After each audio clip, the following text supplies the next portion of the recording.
अखिलेश तो आरोप लगा रहे हैं कि बीजेपी जो है वो अपने राजनीतिक फायदे के लिए पाकिस्तान को दुश्मन बनाती है, जबकि पाकिस्तान तो वो कह रहे हैं दुश्मन है ही नहीं।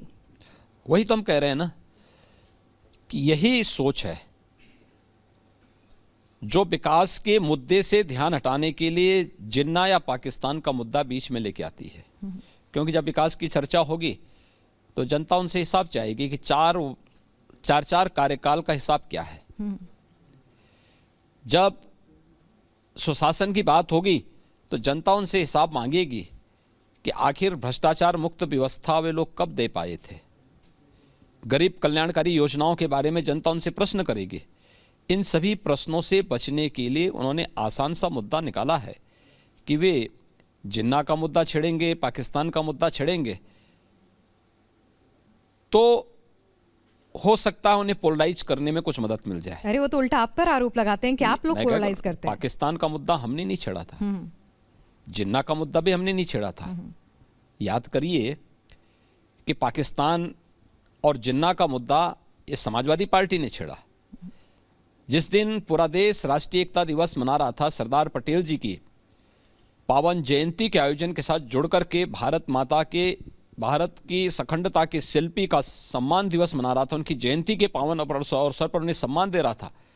उस दिन राष्ट्र नायक सरदार पटेल के सामने समाजवादी पार्टी खलनायक जिन्ना की पूजा कर रही थी।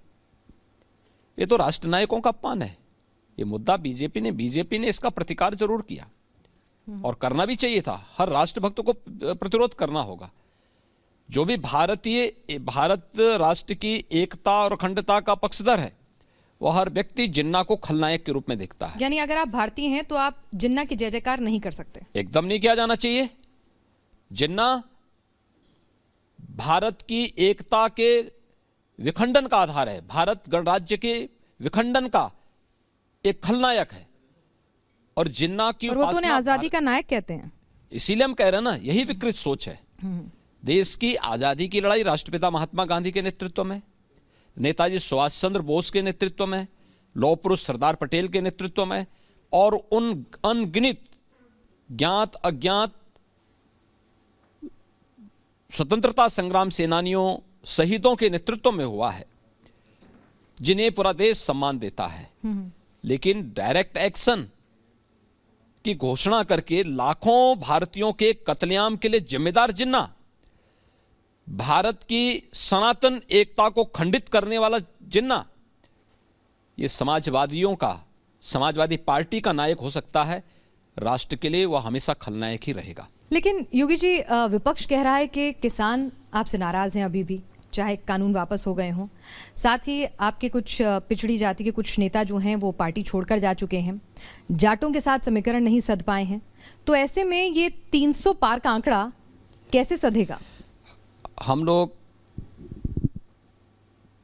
राष्ट्रवाद की बात करते हैं तो विपक्ष जातिवाद की बात करता है।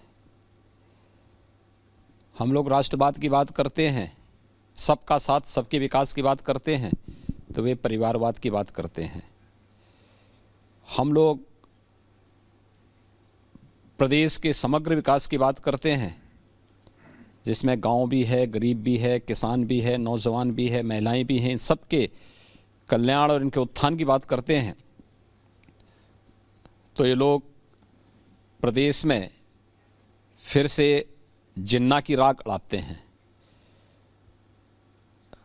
हम लोग नौजवानों के रोजगार की व्यवस्था करते हैं, तो ये लोग माफियाओं के प्रति और पेशेवर अपराधियों के प्रति अपनी संवेदना को व्यक्त करते हैं।